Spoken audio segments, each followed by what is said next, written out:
Hello students, हमने जो अपने फंक्शंस हमारे चल रहे थे प्रिंसिपल्स ऑफ बिजनेस मैनेजमेंट का जो सब्जेक्ट है उसमें फंक्शंस ऑफ बिजनेस मैनेजमेंट हमारे चल रही थी। अब हम नंबर 5 फंक्शन पर आए हैं, कंट्रोलिंग।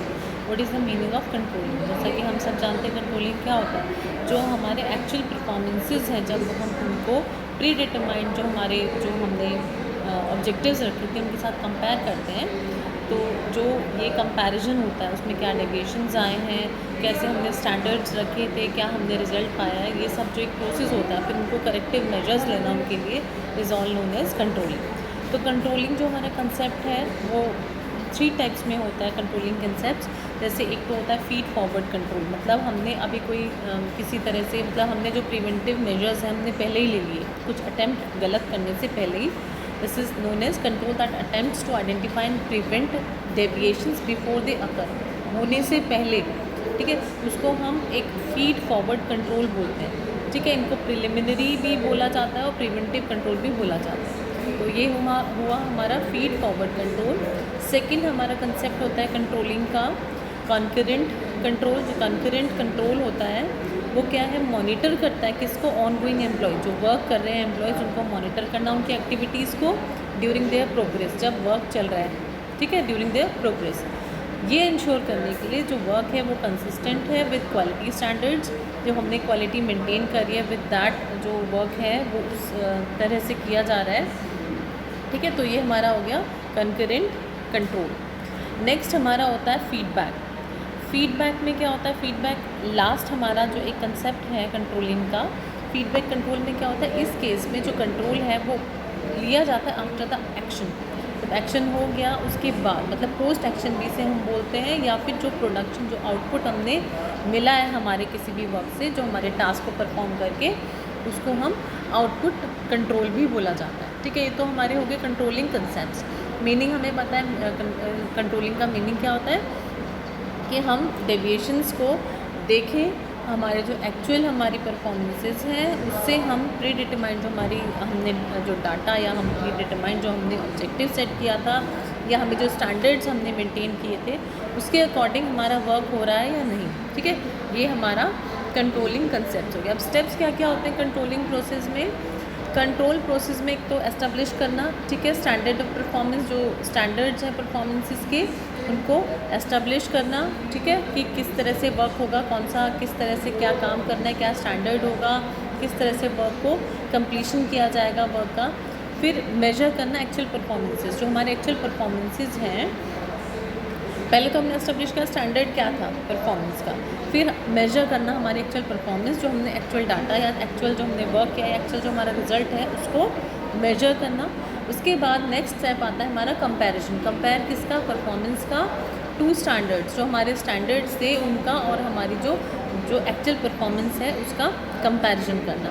अब कुछ किसी भी तरह की कहीं पे भी कोई भी डेविएशन है, किसी भी तरह का कोई भी कहीं पे लैक है, या किसी तरह की कोई भी जिस भी तरह की कमी दिखती है, उसके लिए हम फिर क्या करते हैं, लास्टली करेक्टिव एक्शंस लेते हैं और उसको अपने फीडबैक में रखते हैं कि हमें नेक्स्ट जो हमारा कुछ भी हम काम करेंगे तो एक हमारे पास और जो क्वालिटी मेंटेनेंस की स्टैंडर्ड्स होती है वो एक पूरा का पूरा उसका हमें स्टैंडर्ड मेंटेन हो जाए। नेक्स्ट है अब हमारा प्रिंसिपल्स।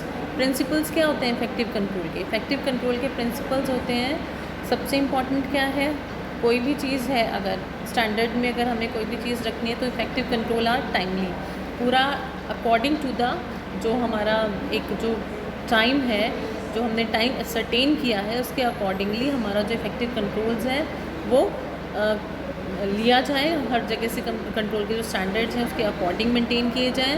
नंबर 2 है कंट्रोल स्टैंडर्ड शुड एनकरेज जो कंप्लेंसेस, जो किसी भी तरह का जो कहीं पे भी कोई भी कंप्लेन है, किसी भी तरह की कॉम्प्लिकेशंस आती है, उसके अकॉर्डिंग उसको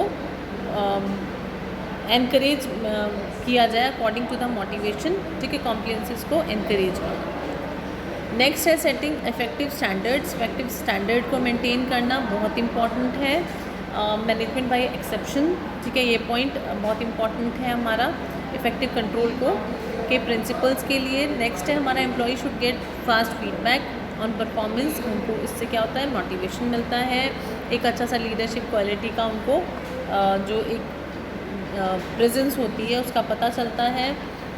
कभी भी हमें ओवर रिलाई नहीं करना चाहिए। कंट्रोल रिपोर्ट्स जो हमें time to time control reports हैं उनके ऊपर हमें बहुत ज़्यादा एकदम से रिलाई भी नहीं करना चाहिए, ठीक है। हर तरह से हर एस्पेक्ट्स को उसको हमें अपनी रिपोर्ट्स को चेकआउट करना चाहिए, ठीक है।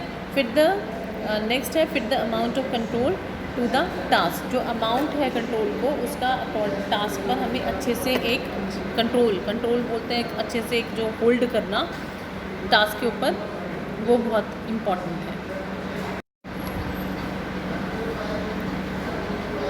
नेक्स्ट हमारा स्टार्ट होता है managerial skills. What are managerial skills? Managerial skills जो होती है हमारी 3 टाइप्स में होती है। पहली टेक्निकल होती है, ह्यूमन होती है एंड कंसेप्चुअल। 3 स्किल्स होती हैं। कुछ टेक्निकल स्किल्स होती है, टेक्निकल स्किल्स हमें पता है, ह्यूमन स्किल्स होती हैं। विदाउट दैट टेक्निक्स जो टेक्निकल जो एस्पेक्ट्स हैं वो भी कंप्लीट नहीं हो सकती। और कुछ कंसेप्ट्स जो का स्टडी करने के बाद जो कंसेप्ट्स के उसके बाद हमें पता चलता है कि क्या कंसेप्चुअल स्किल्स होती हैं। Now come to number 1, technical skills. Technical skills क्या होती है? एक पर्सन की जो नॉलेज है, एक पर्सन की नॉलेज है, एबिलिटी है to make effective use of any process और टेक्निक कॉन्स्टिट्यूट्स कुछ भी बोल सकते हैं आप, his technical skills. For example engineer के अकाउंटेंट, डाटा एंट्री ऑपरेटर जो होते हैं,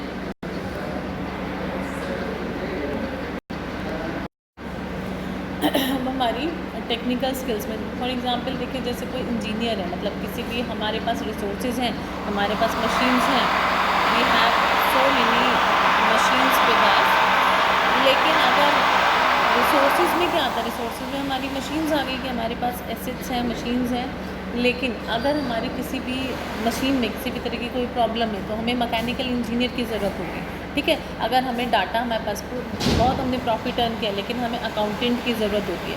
तो ये टेक्निकल स्किल्स होती हैं जो डिफरेंट पर्सनस के पास होती है और वो उसको अप्लाई करे बिना, ठीक है, कोई भी रिसोर्स है, किसी भी तरह का कोई भी प्रोसेस है वो कंप्लीट नहीं होता। सो टेक्निकल स्किल्स जो एक ये हमारी मैनेजरियल स्किल में टेक्निकल स्किल आती है।